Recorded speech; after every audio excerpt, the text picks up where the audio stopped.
Radio Flamme.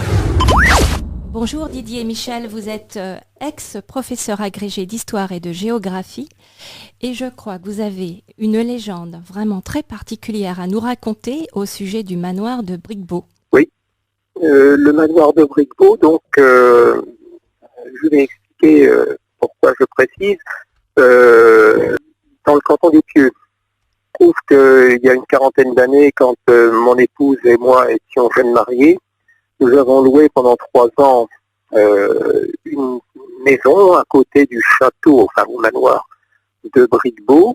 J'ai lu à ce moment-là quelque chose qui évoquait la légende d'un revenant au manoir de Bricquebeau. Alors, étant donné que dans ce que j'avais lu, il n'y avait pas de précision géographique sur l'endroit où se trouvait ce manoir de Bricquebeau, je pensais que c'était évidemment le château de Bricquebeau, à côté duquel nous habitions, en bas d'une grande avenue qui fait 800 mètres de long, pour ceux qui connaissent, puisque le château de Bricquebeau peut être visité, enfin bon, pas en permanence évidemment, mais à un certain moment en tant que monument historique. Et donc, peu de temps après notre arrivée, une nuit, nous avons entendu une galopade dans l'avenue en question. Alors évidemment, ça nous a réveillés, d'autant plus que j'avais lu qu'il y avait un revenant qui venait hanter le château, du fait qu'il y avait 2 frères appelés Cadeau. Alors Cadeau, c'est une famille qui effectivement a existé, qu'on retrouve dans les recherches de noblesse, mais on comprendra pourquoi après, plutôt du côté de l'Essai que du côté des Pieux.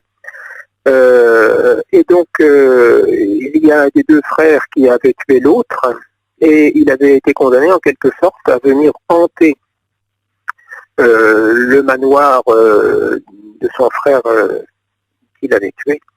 Et donc, évidemment, quand nous avons été réveillés par la galopade, nous avons immédiatement fait le rapport avec la légende en question. Et le lendemain, je rencontre mon voisin, donc qui habitait et qui habite toujours le château, Claude de Tabillier, pour ne pas le nommer,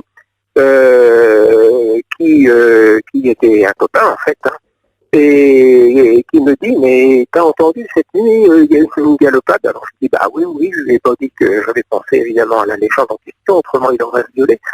Mais il me dit, bah oui, c'est des chevaux qui étaient sortis d'un enclos qui s'étaient sauvés. Bon. Voilà, alors c'était resté un vieux souvenir. Et en fait, récemment, j'ai découvert que j'avais fait une double erreur. Premièrement, bon, j'avais pris pour un revenant ce qui n'était que finalement une galopade de chevaux échappés d'un enclos. Et deuxièmement, eh bien, j'ai découvert récemment donc qu'il y a dans la Manche un autre manoir ou château de Bricquebeau, mais celui-là à côté de l'Essai, justement, dans une localité qui s'appelle Vély. Et l'explication de l'homonymie, c'est que les 2 châteaux ont appartenu au XVIe siècle à la même famille, la famille Thieuville. Et à l'origine, le château de Vély, qui a été construit à peu près en même temps que celui de Bricquebeau, dans le canton des Pieux, c'est-à-dire fin 15e, début 16e, pour la partie principale, il s'appelait le château du Beau, ou manoir du Beau, B-O-S-C. Et étant donné que les Thieuville ont été propriétaires des 2 manoirs en même temps, eh bien, tout naturellement, le manoir du Beau s'est transformé en manoir de Bricquebeau, par assimilation avec celui de l'actuel canton des Pieux.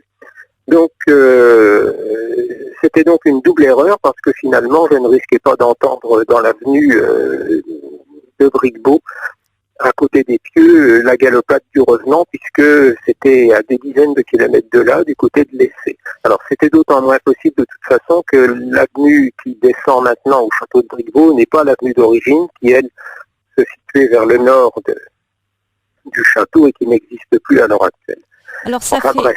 ça fait vraiment du bien de savoir que même un historien peut se laisser prendre par l'histoire et par la légende, une légende qui se rapporte à un château ou à un manoir. Merci beaucoup Didier pour Je vous en cette belle prie. histoire. C'était vraiment intéressant et je pense que ça va beaucoup plaire en tout cas à nos auditeurs. Eh bien, j'espère. Merci beaucoup. Merci. Radio Flamme